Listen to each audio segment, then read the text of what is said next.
Catch me on Token Money Magnet, only on WION.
Hello and a very warm welcome. You are watching Gravitas with me, Molly Gambhir. Let's get started.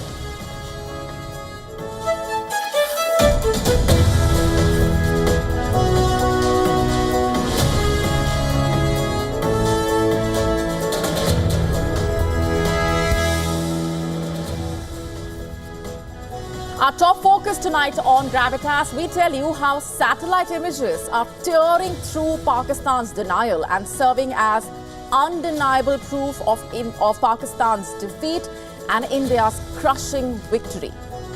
We get you all the details, break it down for you and tell you all that you need to know.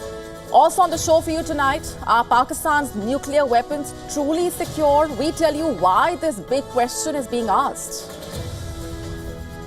Telling you all about a successful operation in Jammu and Kashmir that resulted in 3 terrorists getting killed. All this and lots more coming up.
Tonight on Gravitas, we bring you undeniable proof of India's crushing victory over Pakistan.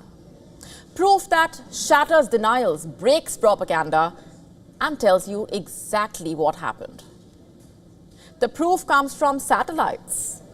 The world's eyes in the sky, satellites that belong to many countries, satellites that monitor what is happening in any part of the world at any given time. India obliterated Pakistan's aerial backbone. This is not speculation. This is not conjecture. This is satellite-confirmed reality. Major Western publications, yes, the same ones often critical of India, have now validated what New Delhi already knew and what Islamabad desperately tried to hide. The New York Times, the Washington Post, several other global outlets have independently analyzed satellite images. What's their conclusion? India inflicted devastating damage on multiple Pakistani military installations deep inside enemy territory. Let's start off with the Washington Post's detailed analysis. According to its report, Indian strikes on Pakistan damaged runways and structures across at least 6 major airfields. Directly quoting the report here, these strikes heavily damaged 3 hangars, 2 runways, and a pair of mobile buildings used by the Air Force, quote unquote. Adding that India managed to strike as deep as 160 kilometers inside Pakistani territory, including the Noor Khan Air Base in Rawalpindi, Pakistani Air Force's Bhular and Shehbaz Air Bases, Mushaf Air Base and the Rahim Yar Khan Air Base.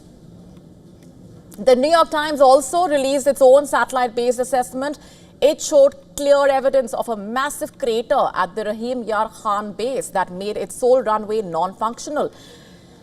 The Bhulari base, where Pakistan's high-value F-16 and J-17 fighter aircraft are stationed, saw significant damage to its hangars. And at the Sargodha Air Base, two separate sections of the runway were hit, rendering it unusable. According to Indian military sources, around 20% of Pakistan's Air Force infrastructure now lies crippled. This is not a claim, it's visual truth. The Indian Army has released satellite images showing at least 8 Pakistan air bases being heavily damaged, with radar stations and air defense systems also devastated in these calculated strikes. Pakistan has been trying to downplay the damage. It claims that its air defense intercepted most of the strikes, but satellite images expose these lies. The numbers that it has released, at least 13 military personnel killed. The numbers it has not shared the full extent of its destroyed infrastructure. The satellite images shared by the Indian Army, combined with global analysis, exposing Pakistan's blatant lies. Former Pentagon official Michael Rubin said India not only neutralized Pakistan's strike potential but also forced Islamabad into panic mode. In his own words, I'm quoting here, Pakistan went running to try to achieve a ceasefire like a scared dog with its tail between its legs, quote unquote. In his words, he emphasized that Pakistan's military lost very, very badly and highlighted that the attention has now shifted to Pakistan's terrorist sponsorship. He called India the clear winner, not just militarily, but diplomatically as well. So Operation Sindoor was not just a military operation, it was a message to those who harbor terrorists, violate ceasefires, underestimate India's resolve. That message has now echoed from satellites in orbit to headlines across the world. And now the world knows it wasn't a war of equals, it was a one-sided rout.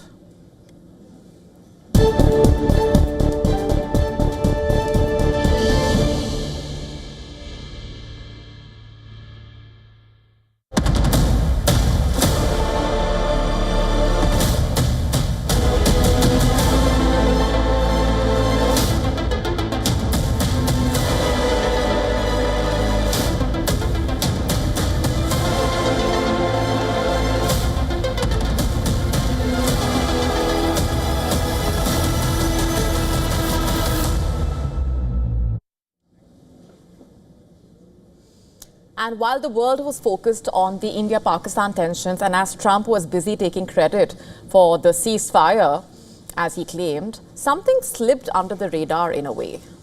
In a stunning revelation, a crypto company backed by Donald Trump's family quietly signed a deal with Pakistan. While the world looked away, Pakistan shook hands with a brand new crypto firm called World Liberty Financial, WLF. A company that has links to the US president's family and came into existence only last year. The WLF is a company where the Trump family holds a 60% stake.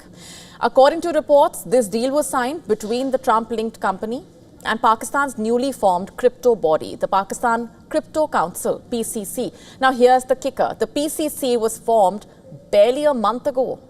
Yet, this brand new council has already welcomed heavyweights like WLF co-founder Zachary Witkoff to Islamabad. Does that name sound familiar to you? Witkoff, Zach Witkoff, is the son of Steve Witkoff, Trump's longtime associate, golf buddy, and the current US envoy to West Asia. So what's really going on? Here's what's known so far. Despite being just weeks old, the PCC hosted a US delegation led by Witkoff, whose company WLF now gets a front row seat in shaping Pakistan's crypto future. And here's where things get even more interesting. The Trump family, including Eric Trump, Donald Jr., their brother-in-law Jared Kushner, are all reportedly linked to WLF. These men have reportedly been scouring the world for deals and, of course, faced criticism for leveraging their proximity to the White House. And if that wasn't eyebrow-raising enough, Binance founder Changpeng Zhao, or CZ, has reportedly been appointed as an advisor to the PCC with an ambitious goal to make Pakistan the crypto capital of South Asia. Sounds futuristic, right? The question that we could not help ask is this: is Pakistan being used as a crypto lab for someone else's profit?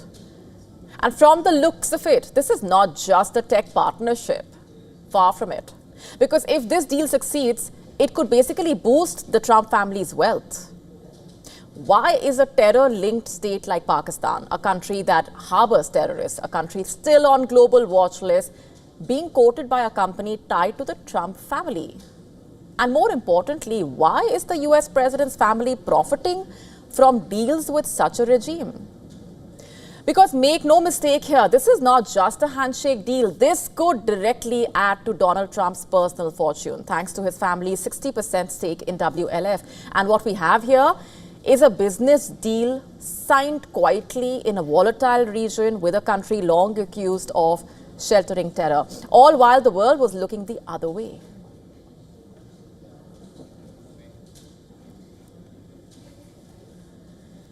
Fears and worries swirl every time Pakistan's nuclear arsenal is in the headlines. And as tensions with India spiked, the world watched with bated breath. Will the nuclear bluff become real? Is there a nuclear leak? The International Atomic Energy Agency told WION there is no evidence of any nuclear leak in Pakistan. But the real question is far more troubling. Are Pakistan's nuclear weapons truly secure, or is the world sitting atop a powder keg? Take a look.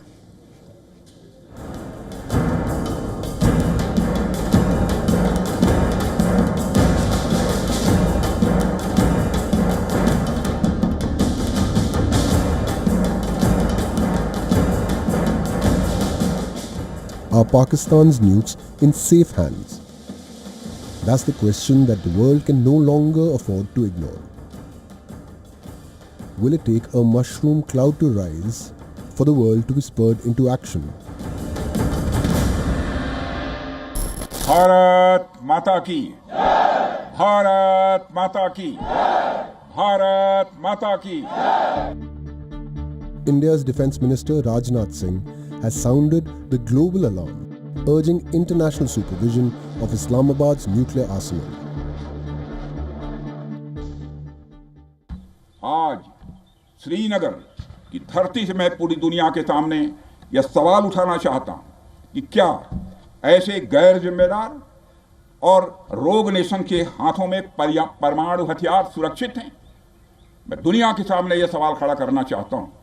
मैं मानता हूं कि पाकिस्तान के एटमी हथियारों को IAEA international atomic energy agency की निगरानी में लिया जाना चाहिए। मैं ये कहना चाहूंगा और साफ तौर पर कहना चाहूंगा। Pakistan's nuclear warheads are stored in silos that are scattered across a network of underground sites, air bases and military garrisons. Many of these are located alarmingly close to restive regions. While Islamabad claims to possess a sophisticated centralized command system, the National Command Authority, analysts remain skeptical. Political instability, military control, and the shift to tactical nuclear weapons have exposed dangerous gaps.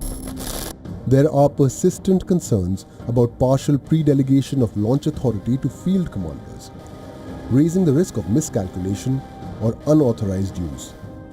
Pakistan's nuclear saber rattling is nothing new. From the Kargil war to the aftermath of India's surgical strikes following the Uri and Pulwama attacks, Islamabad has repeatedly brandished its nuclear arsenal as a shield, an admission of its conventional military inferiority. But now there's a new normal. India's message is clear. We will not be blackmailed, we will not blink, and if pushed, we will respond decisively. कोई भी nuclear blackmail Bharat नहीं सहेगा। Nuclear blackmail की आड़ में पनप रहे आतंकी ठिकानों पर भारत सटीक और निर्णायक प्रहार करेगा। A crumbling economy, a military under siege, extremists seeping into the state machinery, and now Chinese footprints across Pakistan's missile and radar systems. Together, this volatile cocktail makes Pakistan the most unruly nuclear state in the world. With a fragile economy, internal discord, and a military stretched thin, Pakistan's nukes are anything but safe. The world cannot afford complacency. Bureau Report, WION World is One.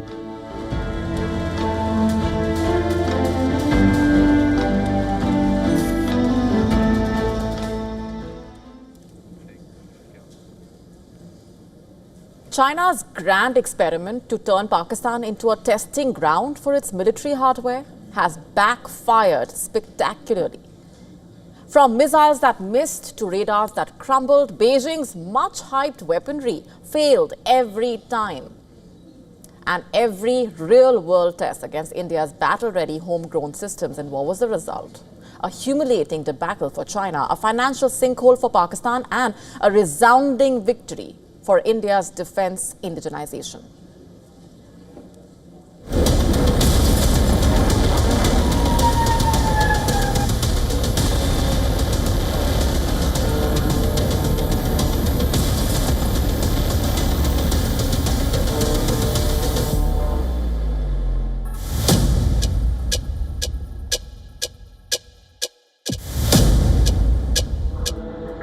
Pakistan's reliance on Chinese arms. 81% of its imported weapons collapsed under India's precision strikes. Chinese HQ-9 air defense systems, touted as rivals to the S-400, failed to intercept a single BrahMos missile during Operation Sindoor. Instead, Indian forces reduced these systems to smoldering wreckage. Pakistan's J-10C jets armed with PL-15 missiles failed to turn the tide for Pakistan. Pakistan has also attempted to execute a continued malicious misinformation campaign with claims of destruction of Indian S-400 system at Adampur, destruction of airfields at Suratgarh and Sirsa, BrahMos base at Nagrota, RT gun positions at Derangyari and Chandigarh forward ammunition depot, with heavy damages to other military stations being propagated on social media. India unequivocally rejects these false narratives being spread by Pakistan.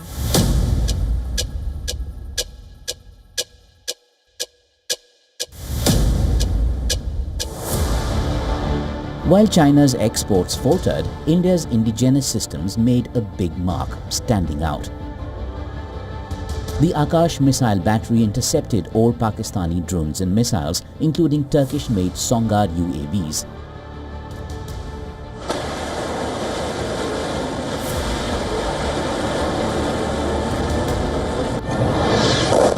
The BrahMos supersonic cruise missile struck terror camps in Bahawalpur and Muridke with pinpoint accuracy, evading all defences. Satellite images reveal conclusively how India's strikes hit deeper and harder and badly damaged Pakistan's air bases, leaving Islamabad stunned. Pakistan में आतंकी ठिकानों और उनके airbase ही तबाह नहीं हुए, बल्कि उनके नापाक इरादे और उनके दुस्साहस दोनों की हार हुई।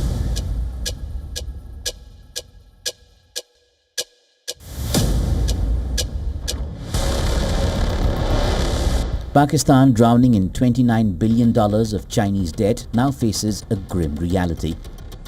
Its multi-billion-dollar Hangor submarines and JF-17 jets, dubbed poor man's fighters, are useless against India's tech edge.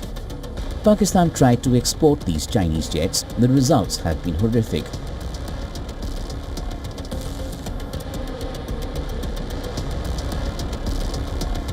Myanmar is angry with Pakistan over unfit fighter jets supplied by Islamabad.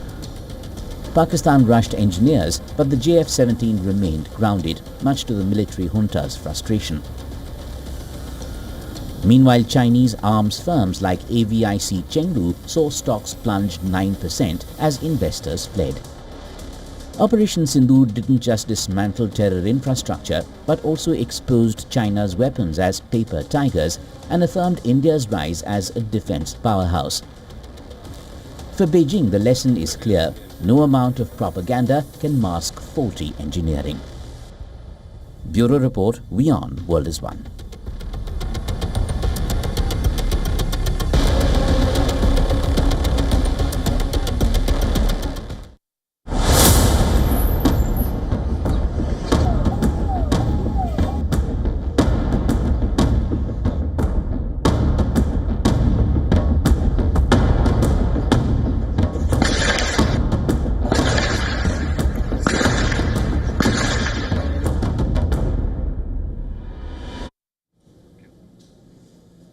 Early this morning in Jammu and Kashmir's Avantipura, security forces killed 3 Jaish-e-Mohammed terrorists in a fierce gun battle.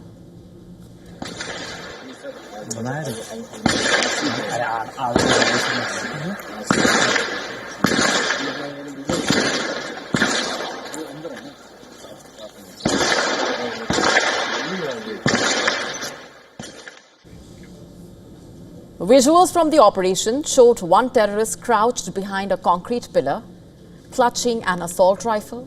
In another clip, terrorists huddled inside what looks like a rundown shed moments before the final assault.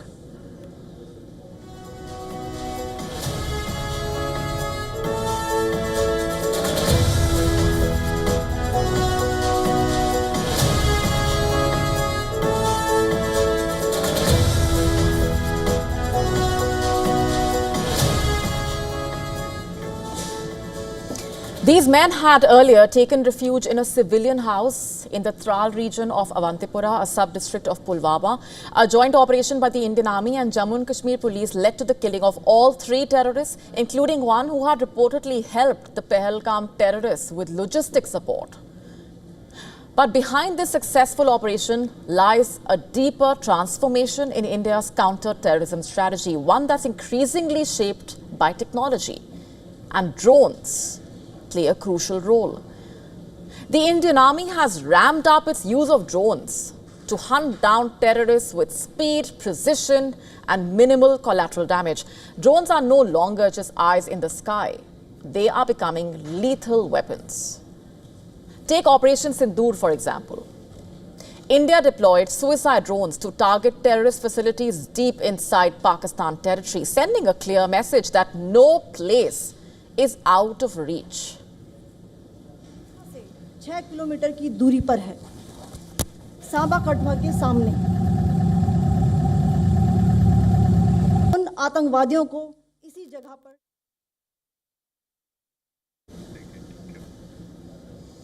In September 2023, during a prolonged encounter in the forest of Anantnag, Indian security forces turned to drones after Lashkar-e-Toiba terrorists killed 4 personnel. The army intensified its operation. Drones scanned the thick forests and directed targeted shelling on terrorist hideouts, killing at least 1 terrorist in this manner. And which drones is the Indian Army using? In February this year, the Army inducted advanced kamikaze drones for security operations in Jammu and Kashmir. These autonomous weapons reportedly track, identify and strike terrorist targets with surgical precision.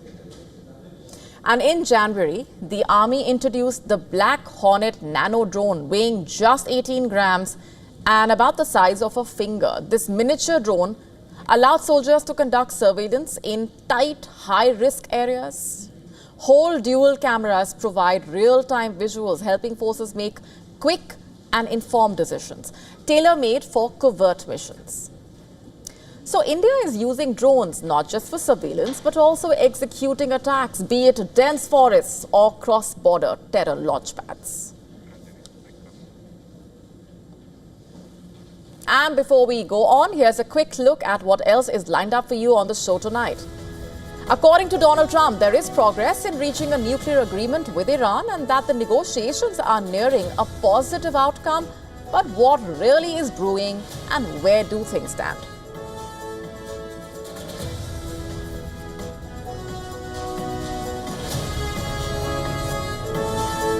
The German defense minister is warning of return to conscription amid rising concerns over Russian aggression. We get to the complete story.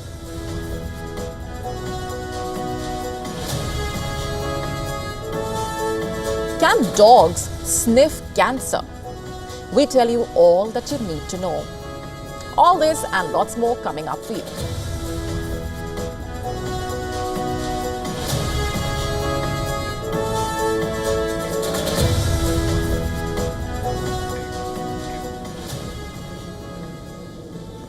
Death in Gaza, deals in the Gulf. Two rather conflicting scenes came out of the region today, and all of it on a day when Palestinians mark, on a day when they mark as their deepest trauma.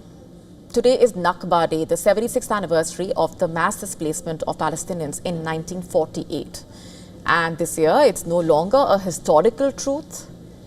It's unfolding live right now. During all the wars that happened, nothing similar to what happened during this war took place. This war was tiring. They destroyed my house. They didn't leave anything for me. I left my house with nothing. I swear to God, with only the clothes I had on, no blanket, no mattress, nothing. I swear to God. In the early hours of Thursday, Israel unleashed a new wave of airstrikes on Gaza. At least 80 people were reportedly killed in a single morning, with dozens more buried under rubble. In Khan Yunis, rescue workers and families had to pull bodies and body parts from under the rubble.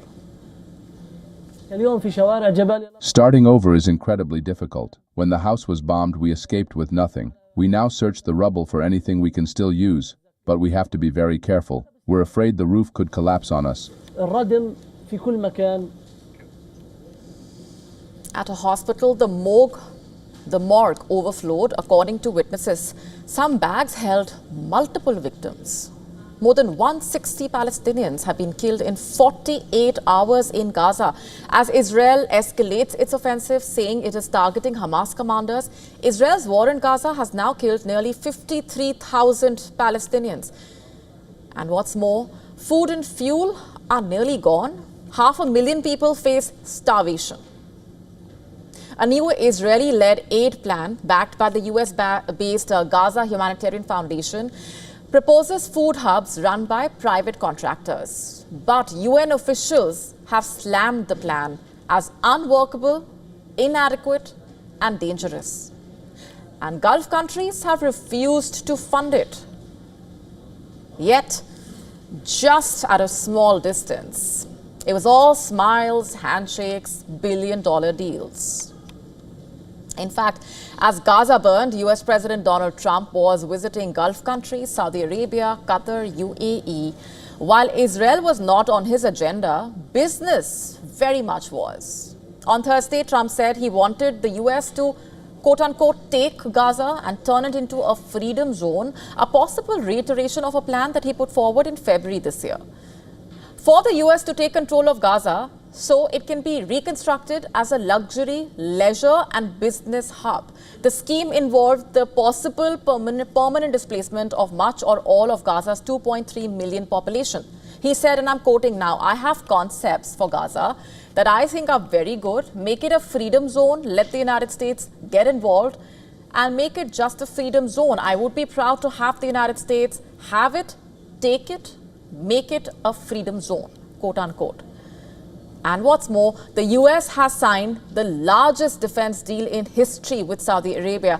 $142 billion in weapons and support systems, including thousands of advanced air-to-air missiles. More than that, Riyadh has pledged $600 billion in new investments, with Trump pushing to raise that to $1 trillion.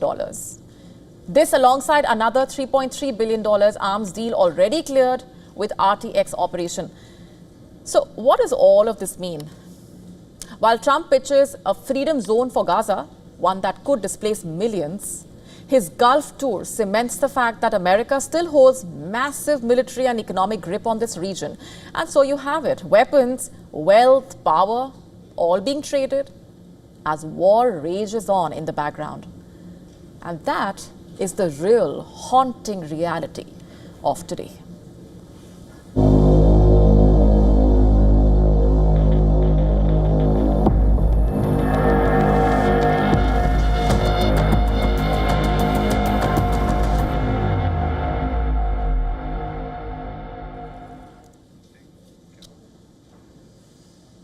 On to Germany now, which is sending a clear message to both its citizens and to the rest of the world. It's time to take defense seriously again.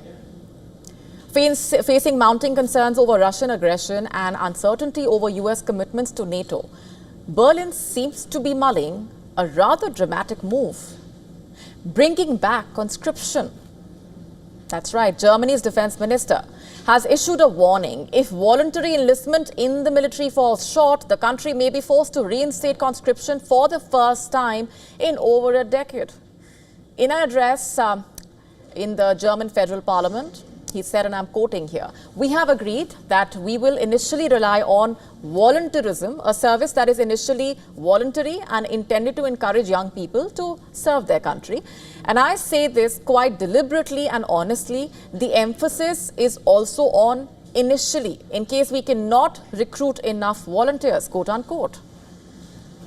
Germany suspended compulsory military service in 2011, but with only 181,500 active troops, far below the 203,000 target by 2031. The German military is basically struggling to meet the growing demands. The minister said that recruitment rose 20% in early 2025, but it's still not enough for what the military actually needs. Enlistment had dropped by 7% in 2023 as the German military struggled to attract younger recruits, and this had prompted some politicians to describe the recruitment goals as unrealistic. Germany's newly sworn-in chancellor has also echoed this urgency. In his first address to the parliament, he has vowed to build Europe's strongest army and reverse decades of military neglect. Listen to this. In future, the German government will provide all the financial resources the Bundeswehr needs to become the strongest conventional army in Europe. This is only fitting for Europe's most populous and economically powerful country. Our friends and partners expect nothing less from us. They are demanding it. Unsere Partner von uns mehr noch, sie fordern es geradezu. Merz promised to rebuild Germany's defense capabilities, starting with a €60 billion procurement budget this year, which is a 15% jump from last year. And he emphasized Germany would lead alongside France, Poland, the UK, and called for a united front in the Ukraine-Russia peace talks. Now, although Germany has supplied Ukraine with heavy weapons, including Leopard 2 tanks, Berlin denies that the country is directly involved in the war with Russia. Since the war broke out in Ukraine, Germany, like many NATO countries, has expressed fear that Russia might attack NATO countries as well. In fact, during a visit to Lithuania in January, the German defense minister had claimed that Russia could prepare its army for a theoretical attack on NATO in 2029 or 2030. Moscow, of course, has denied any plans to attack NATO member states and has instead accused Berlin of dangerous escalation after Merz voiced support for supplying Ukraine with Taurus long-range cruise missiles. And Russia argued that the shipment of such sophisticated weapons would make Germany a de facto direct participant in the war. With Europe saying it faces its most fragile security environment in decades, Germany's leadership appears ready to step up. But bringing back conscription and reshaping Germany, Europe's largest economy, just around defense, may prove to be one of Merz's biggest political tests yet.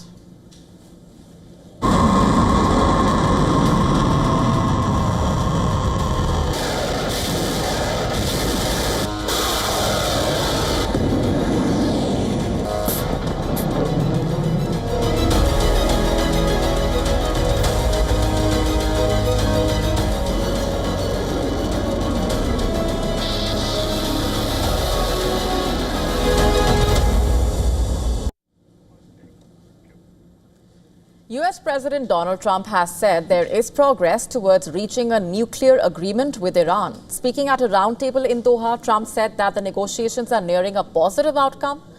But his message came with a caveat, a reminder of what's actually at stake.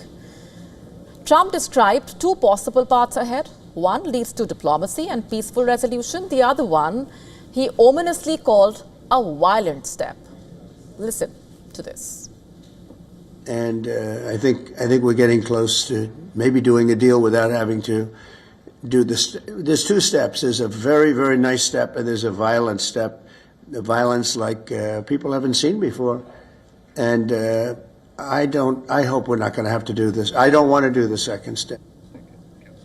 Negotiations between the United States and Iran have already passed 4 rounds.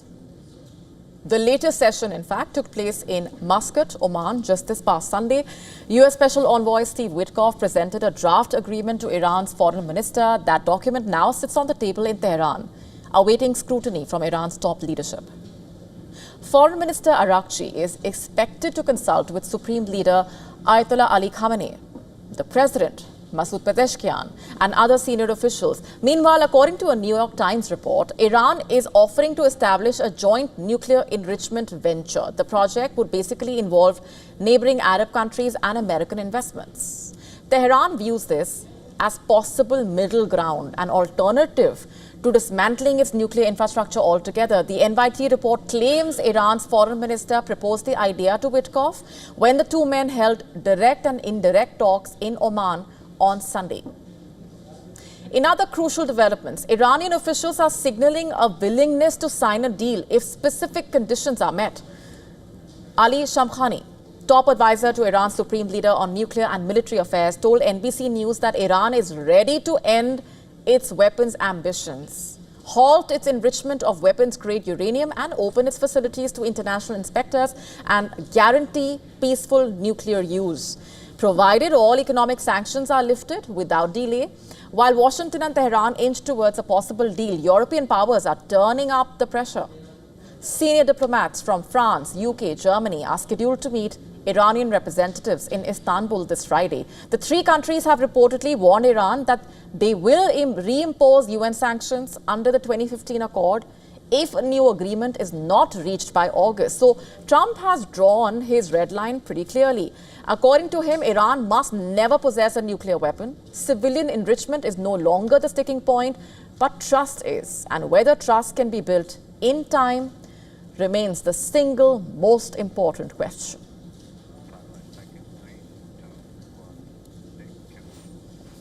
As the global economy stares at mounting uncertainty, India's economic story provides much needed relief. With inflation numbers out and speculation building around the RBI's next move, what does it mean for your money, your EMIs, and the markets? Take a look at this next report to find out.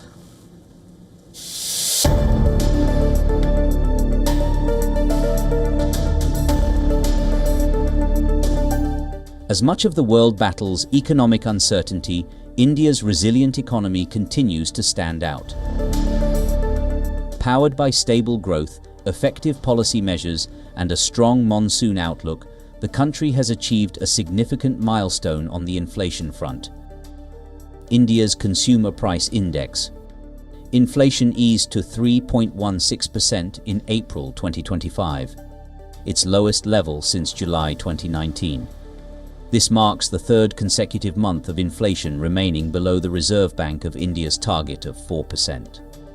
The steady decline is driven largely by cooling food prices, particularly vegetables, cereals, pulses, and meat, alongside softening global crude oil prices. The disinflation trend provides the RBI with a much-needed opportunity to shift its policy focused towards supporting growth. Economists believe the Monetary Policy Committee may consider cutting interest rates as early as June 2025. Investors expect a 25 basis point with the possibility of further easing later this year if growth momentum moderates. The sharp decline in both rural and urban inflation further strengthens the case for policy accommodation.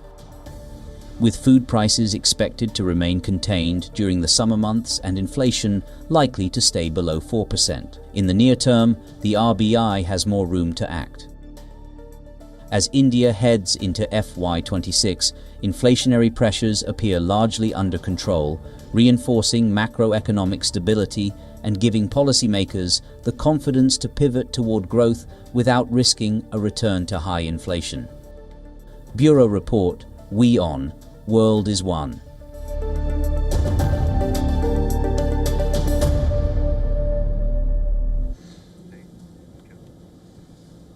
Which is the best country for crime? Now imagine jail inmates being released early to ease overcrowding in jails. Sounds shocking?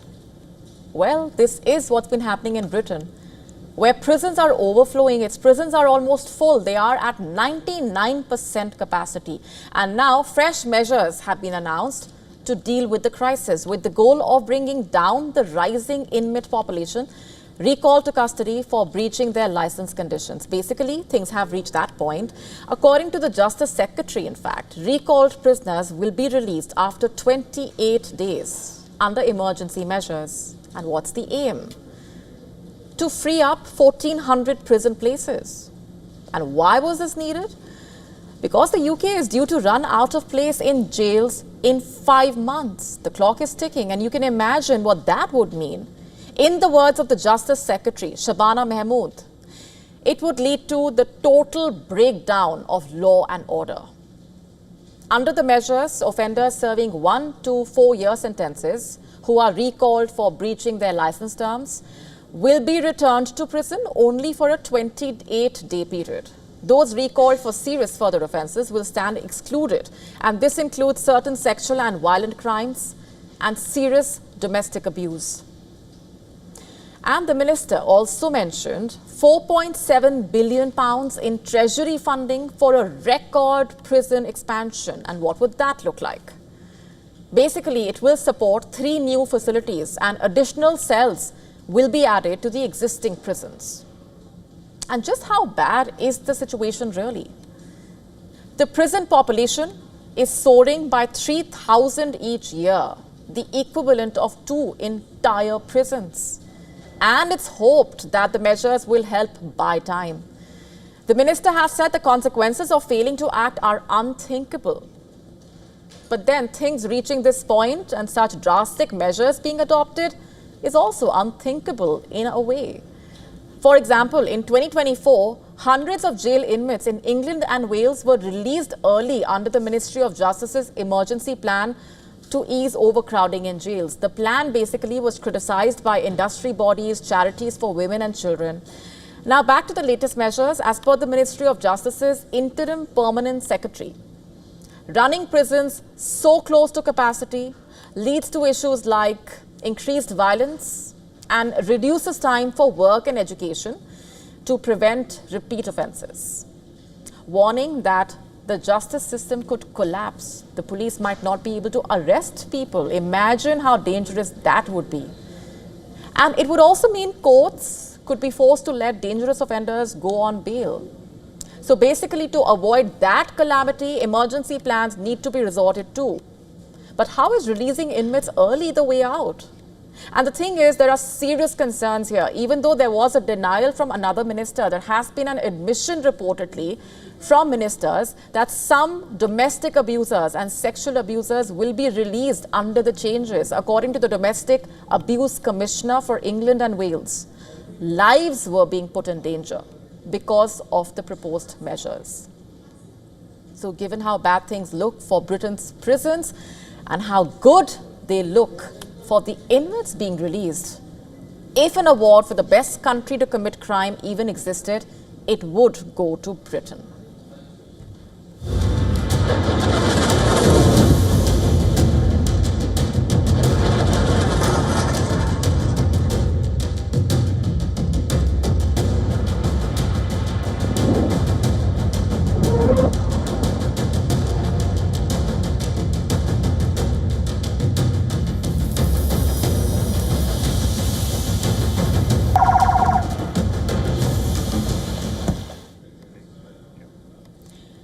A mid-ranking Hamas official who had allegedly been providing information to Israel's internal security agency, Shin Bet, has admitted during interrogation that he operated as a double agent. According to Israeli media outlets, the agent was captured inside Gaza amid the ongoing conflict and transported to Israel for questioning. The Hamas official confessed that he deliberately misled his Israeli handlers on the night before the October 7 attacks by Hamas against Israel in 2023. When his Shin Bet contact reportedly reached out for updates, the informant falsely assured them there is no offensive deployment by Hamas. And his false information, among other major factors, could have contributed to Israel's broader failure to anticipate Hamas's deadly October 7 attack. Israel security officials reportedly made very few calls to field agents that night, amplifying what they now admit was a massive intelligence failure. The incident has become a focal point in Israel's ongoing internal reviews of how their intelligence misread mounting threats. Back in February, in fact, the Israeli military formally acknowledged its complete failure to foresee or thwart the attack. An internal investigation concluded that the army had fundamentally underestimated Hamas's capabilities and failed in its mission to safeguard Israeli civilians. The fallout of intelligence failure has led to the head of Israel's military intelligence stepping down late last year. And then in January, both the head of the IDF and the commander of the Southern Command resigned as well. The October 7 attacks continuing to be one of the most significant intelligence failures in Israel's modern history.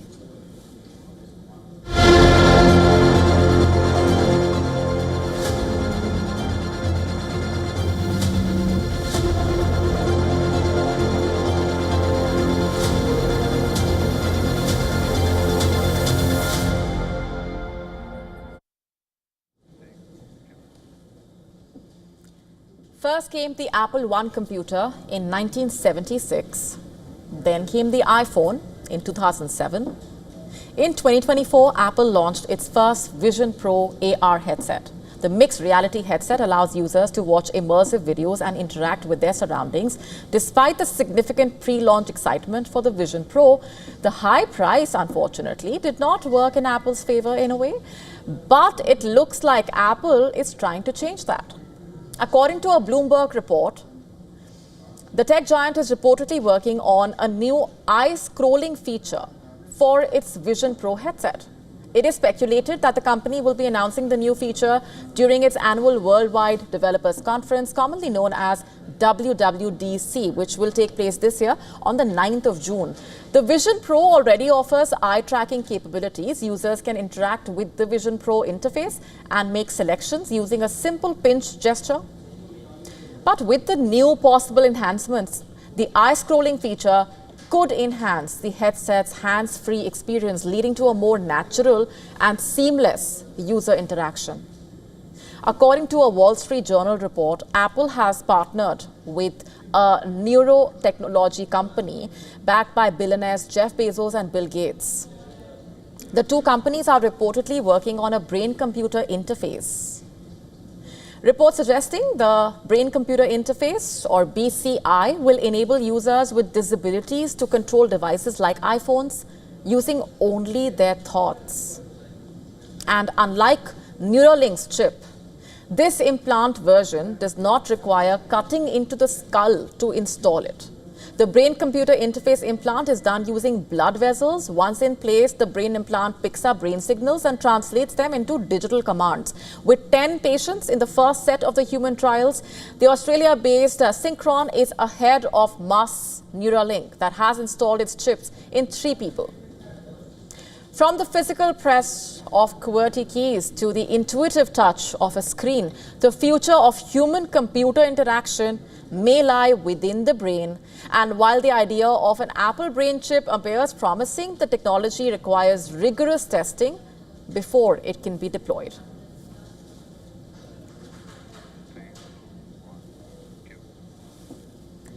They wag their tails, fetch sticks, and now they might just detect cancer before your doctor can. A groundbreaking Israeli study has confirmed what many pet owners have long suspected. Dogs can sniff out cancer with remarkable accuracy. The research conducted by Spot It Early, an Israeli medical technology company, showed that trained dogs were able to detect cancer cells in human breath samples with an astounding 94% accuracy, using just their nose and instinct. These dogs identified even early-stage cancer well before symptoms could appear or conventional tests could catch it. Approximately 1,400 people took part in the study. The process is simple. Patients breathe into a face mask for 3 minutes. The mask is sent to a lab and the dogs get to work. When a dog identified a positive sample, it was signal detection by sitting or lying down. But this is not a one-off discovery. Dogs' olfactory systems are 100,000 times more sensitive than human beings, and they can detect trace chemicals called volatile organic compounds that cancer cells release. These compounds basically escape through our breath, skin, bodily fluids, turning patients into biological signals. Dogs can track with precision. And dogs are not alone. Rats in Tanzania have been trained to detect tuberculosis. Bees and ants have shown promise in identifying certain diseases. Pigeons have even been used in medical image diagnostics. But dogs remain the gold standard, combining intelligence, trainability, and an extraordinary nose. In Israel, the team is now pushing for dogs to be used in hospitals and screening centers as low-cost, non-invasive tools to detect cancer early. Clinical trials are expanding. Global interest is rising. The implications are massive. Early detection is the holy grail in cancer treatment. With early diagnosis, survival rates rise, costs fall. The solution might just be curled up at your feet. So the next time your dog sniffs you a little too intently, don't just laugh. They might be trying to tell you something.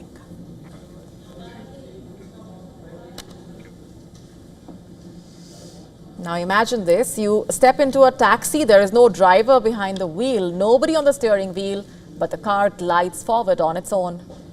That is what is shaping up to be the future of urban transport, and that future is arriving in Riyadh. The kingdom's capital is gearing up to launch autonomous taxis. A high-ranking official from the Transport General Authority confirmed this during a recent AI conference, part of a broader national vision to modernize infrastructure, reduce accidents, and integrate cutting-edge technologies into everyday life. Riyadh is one of the 5 cities handpicked across the kingdom to become hubs for self-driving technology. And these urban centers are being fitted with high-speed internet, smart traffic systems, specialized road networks, the basics needed for autonomous vehicles to roam about safely and efficiently. And Saudi Arabia is not alone on this path. In China, cities like Wuhan have embraced automation at scale, with over 500 driverless taxis already operating. Residents there can order a ride with just a few taps on an app. No human driver needed. Dubai is not far behind either. Earlier this month, officials there announced a partnership with Uber to roll out self-driving taxis by 2026. So the next time you hail a cab, don't be surprised. They may just not be anyone to drive you there, just artificial intelligence.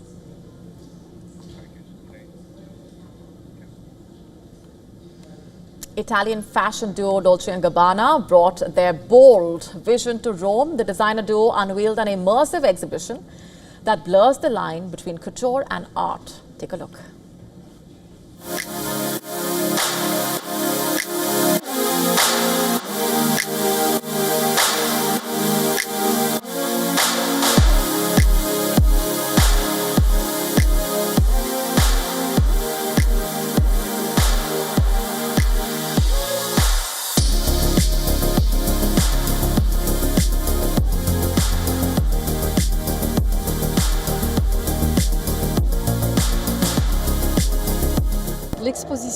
The Dal Cuore Alemani Dolce & Gabbana exhibition is a tribute to the creative universe of the two designers, the two couturiers, but also to craftsmanship. Fatto a mano.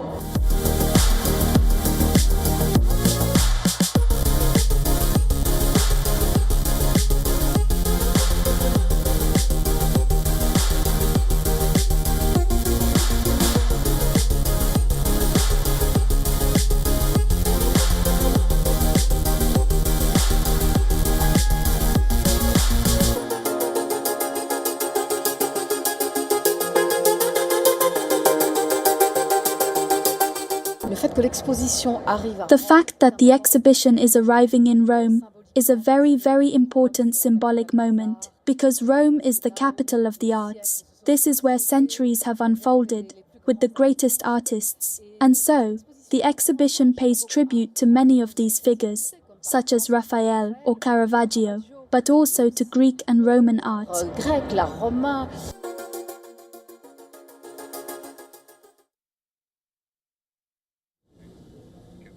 And with that, it's a wrap on this edition of Gravitas tonight. This is me, Molly Gambhir, signing off. Thanks very much for watching.